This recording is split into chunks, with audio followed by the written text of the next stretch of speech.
I understand people who want to go ahead and marry the, conventional way.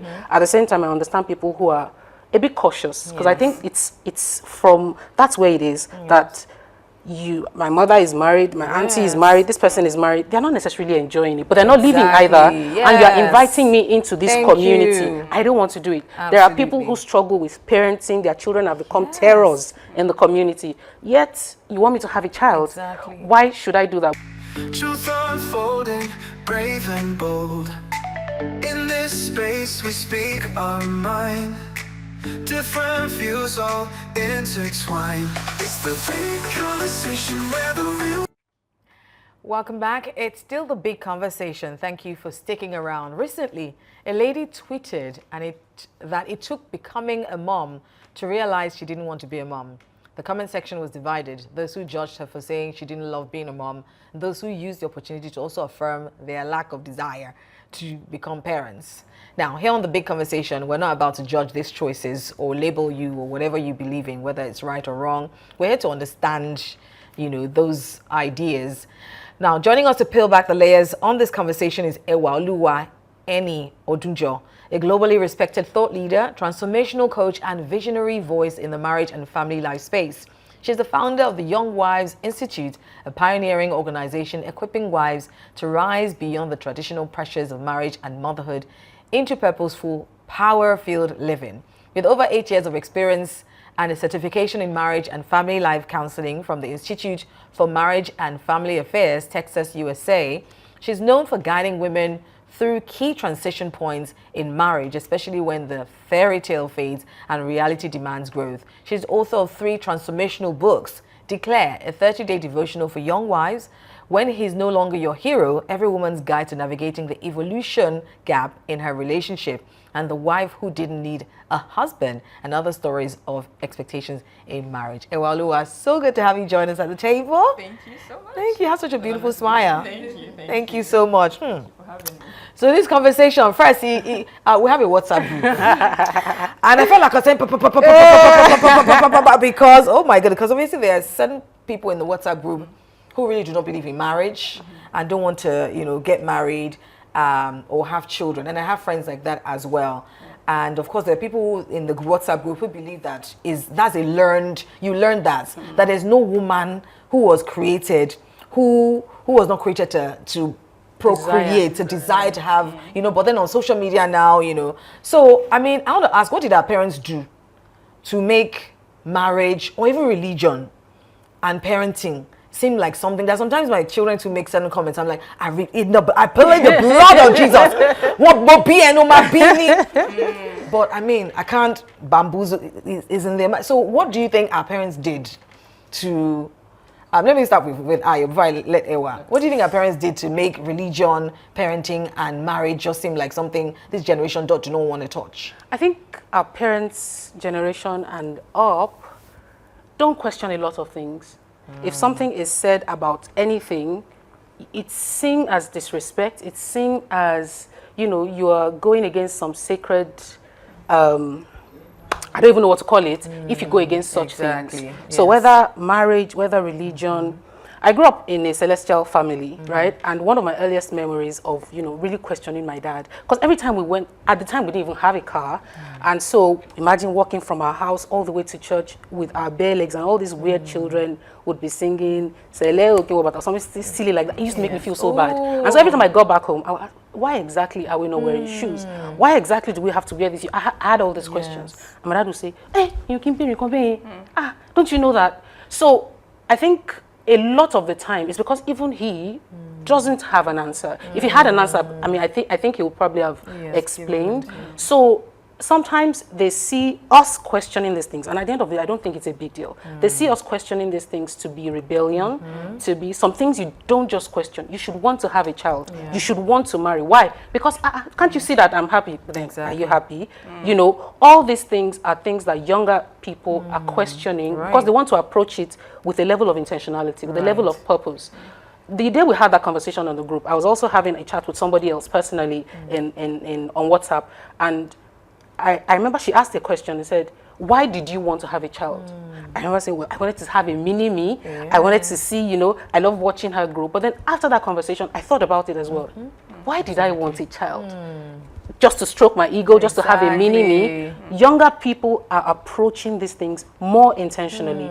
Will this trauma of birthing a child, will this trauma of, you know, being subjective to another man, will all these be worth whatever the purpose is going to be eventually? Right. Well, do you agree though that, because I know my friend, for example, who doesn't want to get married, doesn't want to get married because her dad was a deadbeat.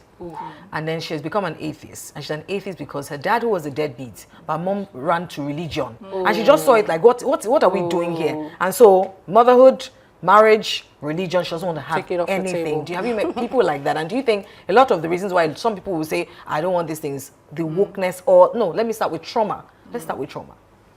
So yes, the truth is, like she said, we're in a generation where people are questioning everything. Every single thing.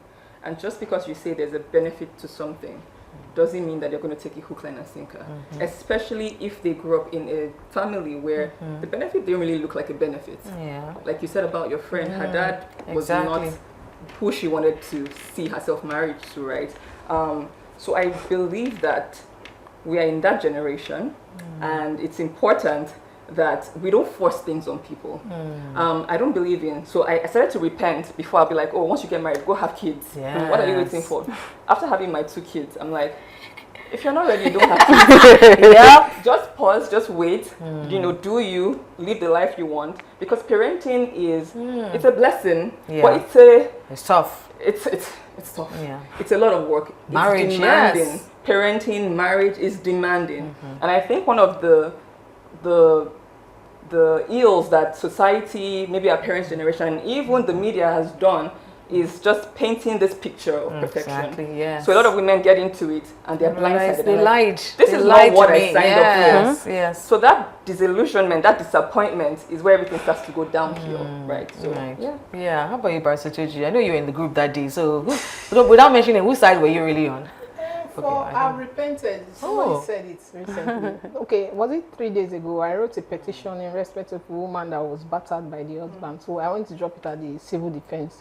So as we were driving out, my friend was like, oh, I know these people, this girl, they've come to drop the baby with the government. She now said, then let's stop, and just because she was crying, she wants to just hug her. I said, no, hug her for what? How can she, every woman, you will tie your pikin for neck like necklace. I was just going on and on. But as I drove home, I was like, I thought about it again. Maybe this child is like a burden to her now, and she might come back for the child. She wants to go back to school and everything. I should not just be rigid. It's not easy. Talking of religion, sometimes, you know, internet has helped us a lot. There's this thing flying all about in the internet. 2 pastors discussing their escapade about how they were sleeping with another prophetess and everything. Before now, but for the internet, a lot of people will not hear about it. So the younger ones are seeing the hypocrisy. You are in, let's say, during your time, your father is telling you, don't you know, we must go barefoot, maybe burning bush, you must not wear your shoe. And then the choir master is touching you, but you cannot talk, because even if you talk, nobody will believe you. So now, the generation of these days, they are now emboldened. They can come out and speak. And then they are seeing the lies and the hypocrisy, like, what are you telling me? What are you saying? It's just like the government deceiving us all the time. They are not fools. They know. They've calculated it. You know, so I think it's coming from all of that. I'm also having that problem now. If I talk, my girls, they'll be like, mommy, please, don't pressurize. I don't want that. I'm like, I called my husband. This thing said, let's leave them. They will. My husband said, like you said, I got married. You too, you are going to get married. But I'm beginning to see it's not easy. Some, you know, in the courts now, you see divorce all over. Some people that have not even understood. Before now, the man is pounding you, is beating you. You just there, you'll be taking it. You are the one spending the money.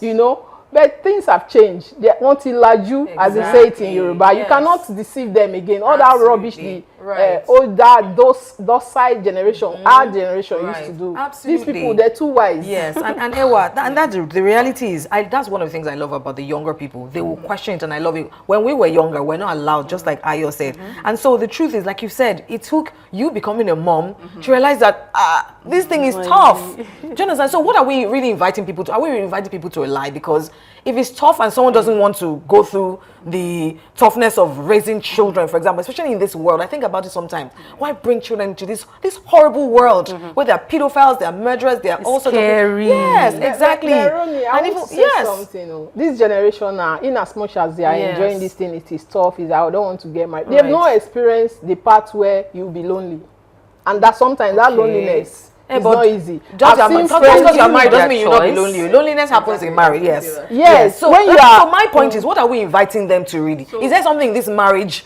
in this parenting thing, that maybe they have something, maybe they're onto something, this younger generation? So the truth is, I think we're in a generation that glorifies ease. The truth is that life itself is not a walk in the park. Just because something is hard doesn't mean it's not good. Doesn't mean there's no blessing or privilege in it. So, like I said to people, if they're not born you, you're not good day now. So if you don't have children, how do we populate the earth? But beyond populating the earth, like she said, how do we have communities? Because we're not created to be alone on the earth, right? So we need to have children, and the preferable method to have children or place to raise children is within a good, safe marriage. So now it goes back to the foundation, to the beginning. How do you choose a partner, right? I'm on a mission to not just talk to wives, but to wives to be, to say, do you understand what marriage is?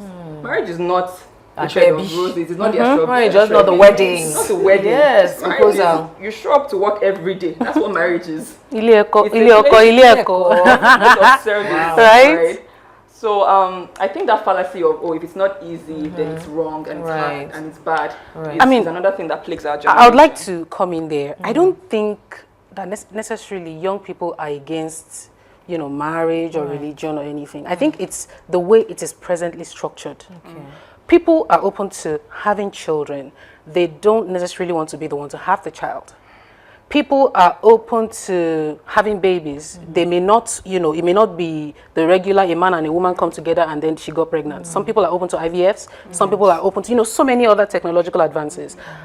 Even when it comes to marriage, some people are open to partnerships, with a man. Just not, you're my husband in that sense. I think it is, like I think you mentioned or Toju mentioned earlier, a disillusionment that has happened, and people are beginning to question things. So I think that's where the crux of the matter is, that questioning. Is it, and I do believe that it's reality, because I understand people who want to go ahead and marry the conventional way. At the same time, I understand people who are a bit cautious, because I think it's from that's where it is that my mother is married, my auntie is married, this person is married. They're not necessarily enjoying it, but they're not living either. And you're inviting me into this community. I don't want to do it. There are people who struggle with parenting. Their children have become terrors in the community. Yet, you want me to have a child. Why should I do that? We have people who are protecting pedophiles in our communities. And then my child will go to school. You want me to put my liver on my, what's it called? I think it's the structure of the institutions as they currently are that maybe they are rebelling against. You think so, Ewa?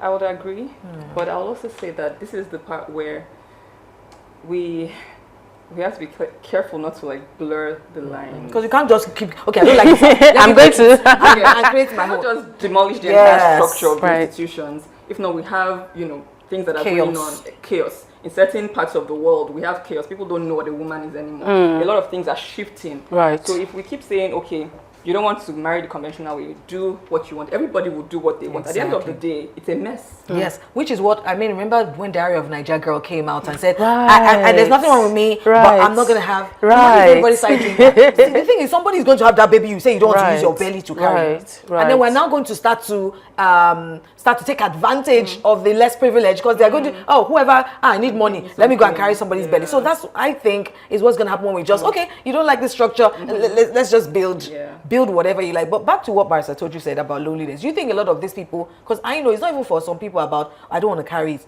is that they just don't want, like the person on our table, she just doesn't want it. Like my friend, do you think they're going to regret it in future? Because after the show yesterday, Titi and I and Funola were talking about it. And she was talking about a friend of hers went to a uni as well. Like, she'll never get married. She'll never do it. She'll never die. But now, 15 years later, hey, Baba God. Yeah. God, I beg. When are you going to bring my own? Yeah. Do you think they'll regret it later? You talked about loneliness. Yes, I think so, because we all have different personality. Some people can cope, like myself now. I have dual personality. I can be the chatty type, at the same time I can be that type that can just call into my chair. Let's say I'm lonely in old age, I won't feel it. This is how I want to be. Not everybody's makeup can take that loneliness that we are talking about when you are now 50. And then the way everything is now structured, everybody is scattered all over the globe. In fact, the reason why they are taking us to other climes is because they practice it now. They have older generation. They don't have young people that will take over from them. So they want people, Africans, to come to them so that the society can remain to grow. So personality-wise, some people are fickle-minded. They can't take that in, because when you now get there, you see the reality, you start regretting. Or I don't want. Then you start buying ashwabi, going for wedding. Maybe when you get back in your room, you'll be crying. Your pillows will be so soaked because you won't tell anybody, because you've made so much noise about it. So they should just think it thoroughly before taking such because you can find God anytime. You can say, I don't want God now. At 80, you can find God. But marriage is not, and that one is even like, yes, childbearing is not something, especially if you want to carry it yourself. It's not something you can just wake up at 50 or 60 and say, oh, now I want it, So, but then at the end of the day, you don't want someone to do. Look at this lady who said it took having a child to realize I don't want a child. Right. So at the end of the day, you don't want to encourage somebody to have a child and say, oh, don't worry, you will like the child. You will eventually come around. Whichever side of the divide anybody falls on, if you're going to regret, you're going to regret. Obviously, this person probably still lost the child, but they are just acknowledging the fact that it's not as easy as our parents probably made it seem, especially when you're trying to be intentional. But, away from all these, I think people also need to let people make their mistakes. Let them make the choice. You don't want somebody to have a child or decide not to have a child and later find out that, oh no, I didn't actually want to do that. But at the same time, these are personal choices. These are things people decide for themselves. I don't know who made that point on the group where they said, I think it was Funola who said that the problem now is that people are putting all of these personal opinions on social media, and so this is structuring other people's beliefs. And I think that's where we have the tricky thing, the fact that now you decide, I don't think I'm cut out to have a child, and you give the decision behind why you don't want to have the child. But then somebody else who is influenced by you decide, I don't like children too. You know what? I'm not going to have a child. You may I don't tell them the days I'm at home and I'm like, and I'm looking at Instagram and seeing other people happily married, or I see you and your husband. I'm like, I won't. They won't necessarily not tell you about those things, So do you think there is a herd mentality, sheep mentality amongst a lot of these people who say, you know what, I don't want, Yeah, absolutely. Like you said, social media just gives an opportunity for everyone to air their opinions and their feelings. And the truth is, you can't build monuments on feelings. Feelings that she might have posted that, and then a few hours later, she's like, changed her mind. All in her. So true. It might just have been a hard day.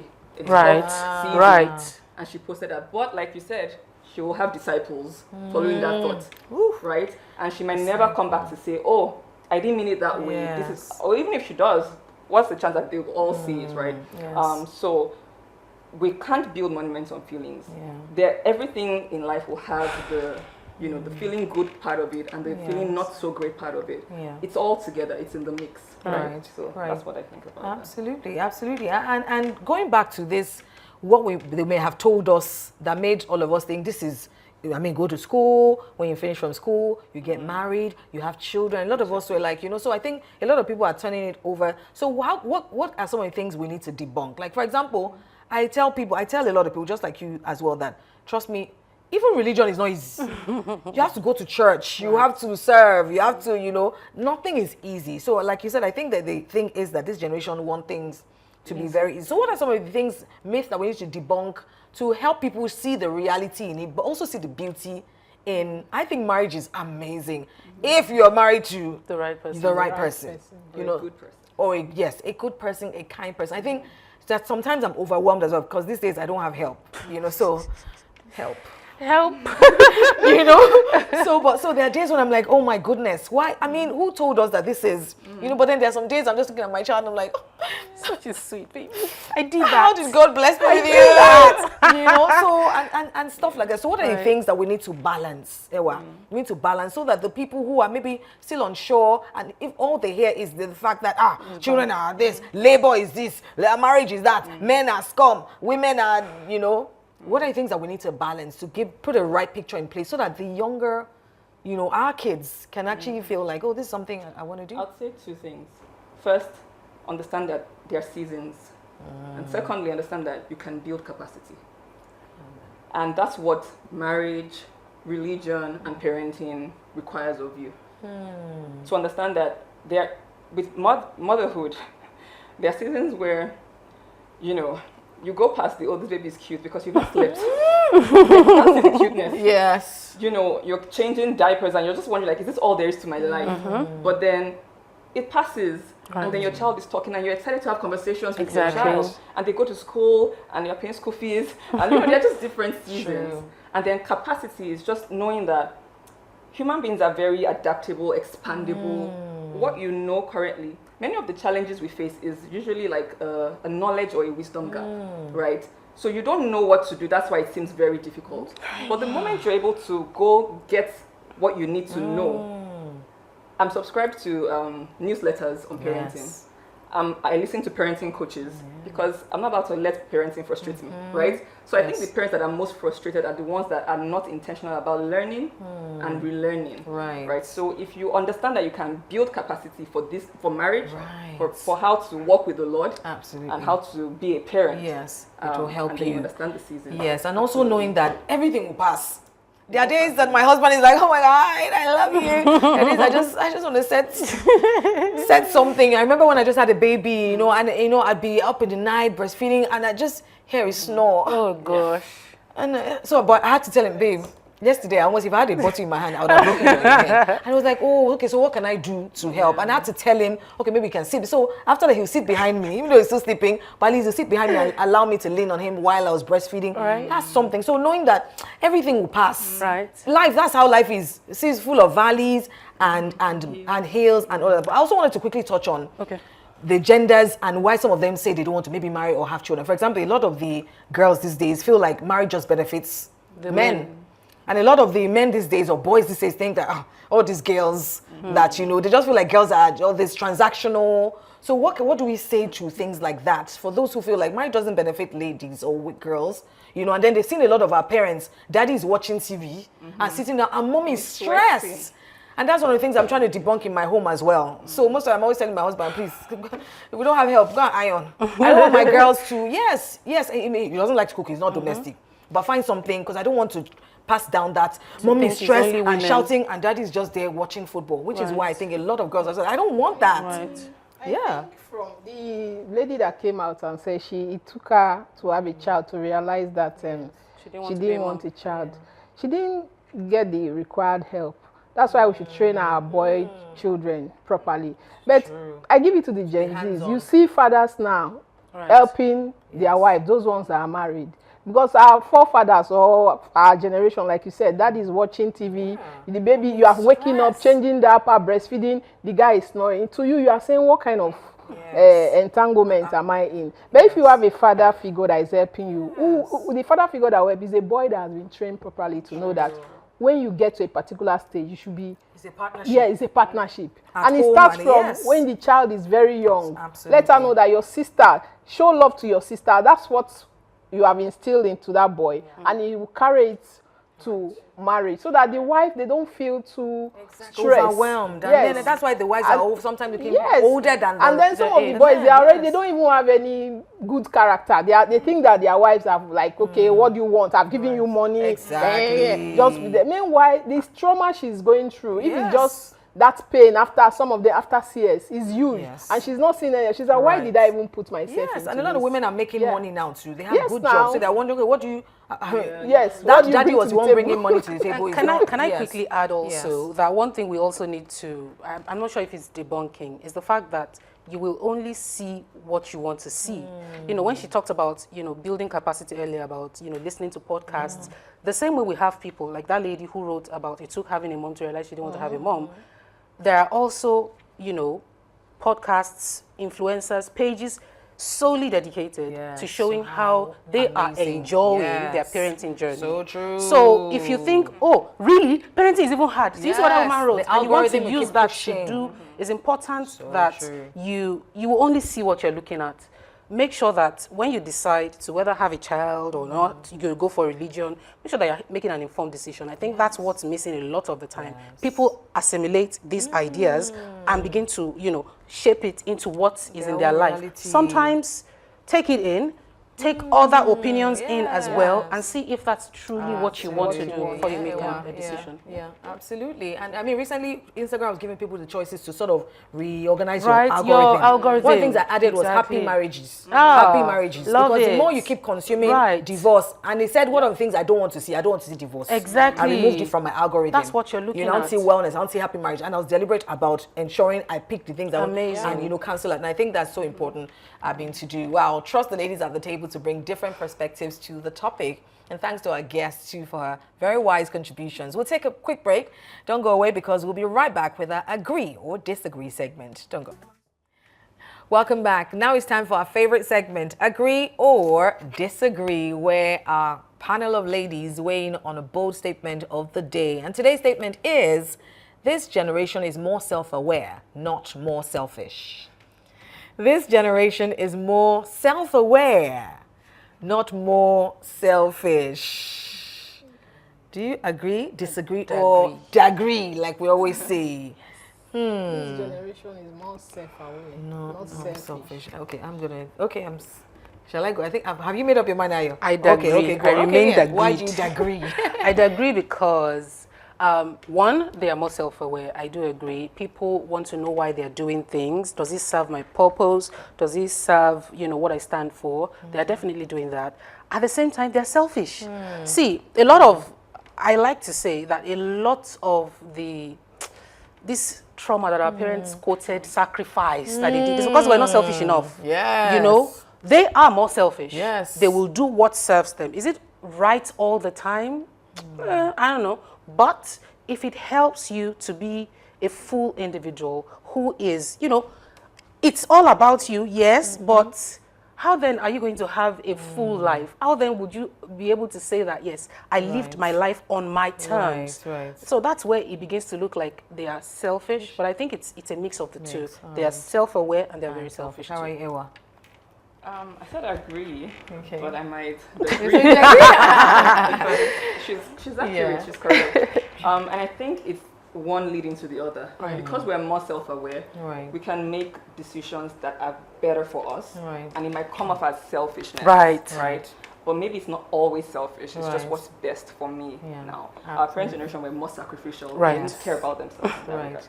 Absolutely. I'm going to just disagree with my free chest. I think they are more selfish than self-aware, because I've met a lot of young people, and I know there's a lot of this sheep herd mentality going on, where they're just seeing things on.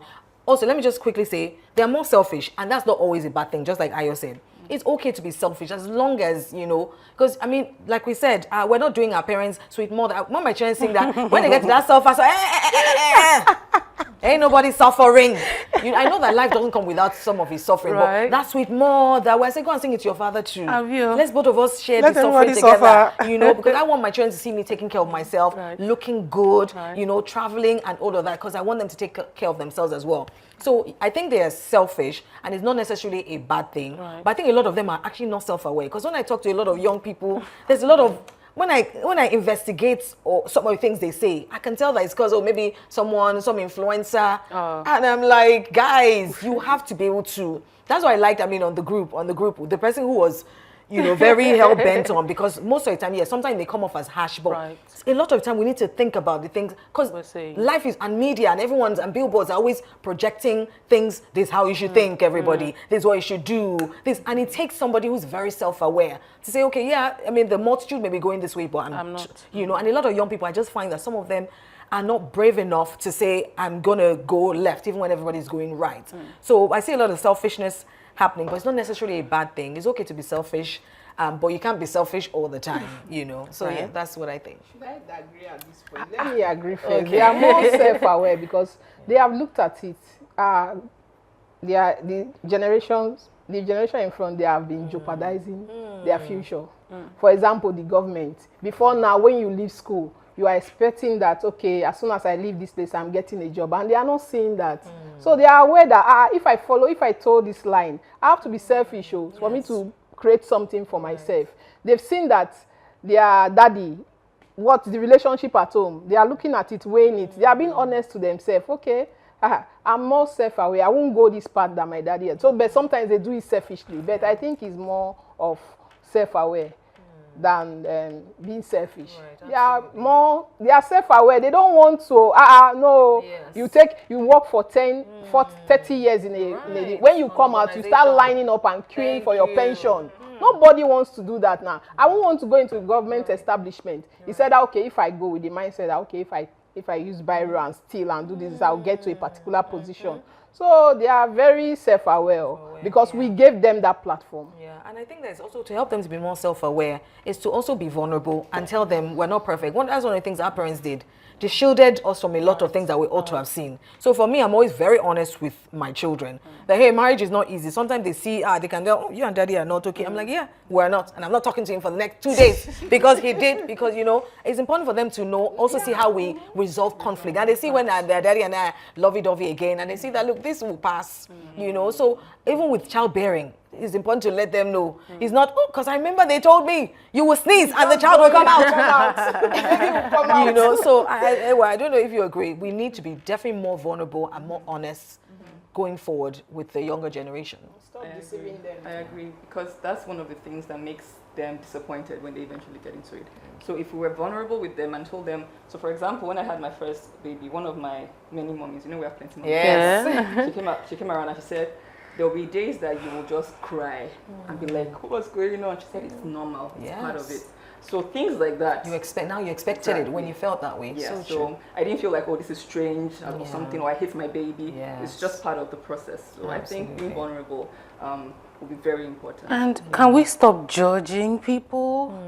If someone decides that they want to have a child, you can guide. You can, you know, inquire to know, are you sure you don't want to have a child? Because biology will not wait for you. You can do all that, but don't judge. You will just wake up, because I told you, when you're saying that time, loneliness, some people are lonely in their marriage. If you have the latitude of not having a clock ticking as a woman, for men, they can do whatever they want. It's not as if their own is good, because we now know that the older you get, your fertility too is also reducing. And that's correct. Declining as a man. So my fear is that clock, because you might not want it today because you are doing the cattle head mentality. Somebody has said this, and then 5 years down the line, you now want a child. And at that time, you have to do IVF, you have to do surrogacy. It is not easy. There are people who get married now and don't have kids.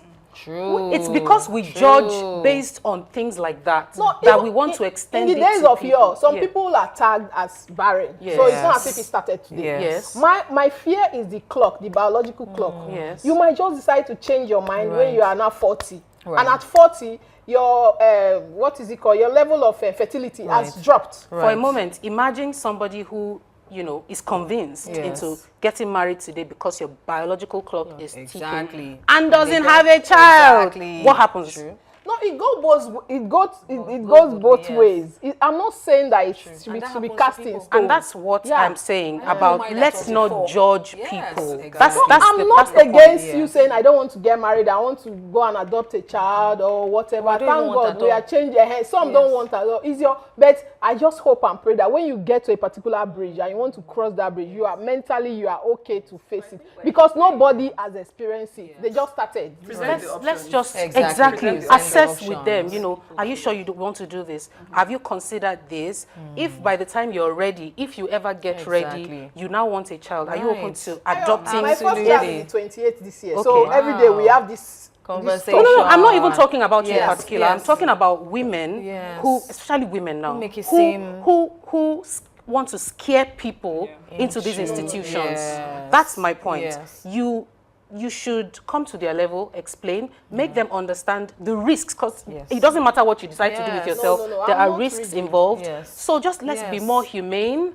Let's understand them, present them with the options Right. they are going to have to face in the Right. future, and let them make Right. their Right. choices. Let me just go quick round the table. Do you think that someone who says they don't want to have a child now, do you think it's normal or do you think trauma? One word, normal. Can it be normal for someone to just say they don't want to have children, or do you think it must have come? It's difficult for me to Imagine. say one or the Okay, other, okay. because it's a bit of one or the other. Sometimes it's what people have seen, you know, family, Trauma. friends, social Right. media, what they've seen. So it can be Trauma. trauma, but it's also normal as well. We have been Conditioned to think conditioned to think that something is everybody- maternal. You know, she has maternal. Yes. Some women don't have it. Some of them had babies in the past, and to be honest, didn't care about those children. They just had those children just to serve whatever they All thought right. was Okay. going to serve. How about you, Ewa? I think Trauma. it's trauma. Okay. I feel like we were wired, in a sense, to want certain things just by virtue of who created us. And so if that desire is lacking at some point, something caused it.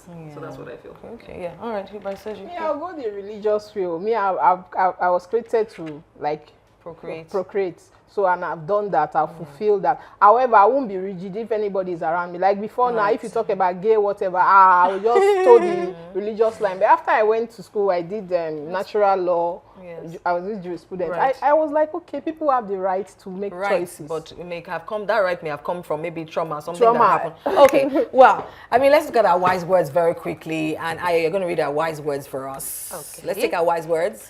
Every generation questions the structure it inherits, not to destroy them, but to see if they still serve human dignity. Kwame Anthony Appiah. It's okay to question them. I Right. think it's okay to And that's ask what they are questions. We doing. encourage it. I encourage my children to ask questions. But then as parents, it's not, keep your mouth shut. Actually explain. And if you don't know, say, okay, I'm going to read about it. And I do that a lot as well. So thank you, Ewalua, for being a part of today's table. I know, thank you so much. Wow. Always so much to learn from this show. These women, they're powerful. Wisdom, everything, joy. I hope you feel the same way as well. Today's conversation reminds us that the choices we make about faith, marriage and family should come from conviction, not conditioning, I beg your pardon. As society evolves, it's important that we pause and ask ourselves, are we living deliberately or simply repeating what we're taught without reflection? And at the same time, difference does not have to mean division. We may not all choose the same path, but we can choose tolerance, the willingness to respect other people's decisions, even when they challenge our own beliefs. Thank you to our brilliant guest, Ewalua, for being a part of the show. We hope to have you back again. I will have to have you back again. We'd love to, absolutely. So next time when we come your way, please have a fabulous weekend and keep watching The Big Conversation.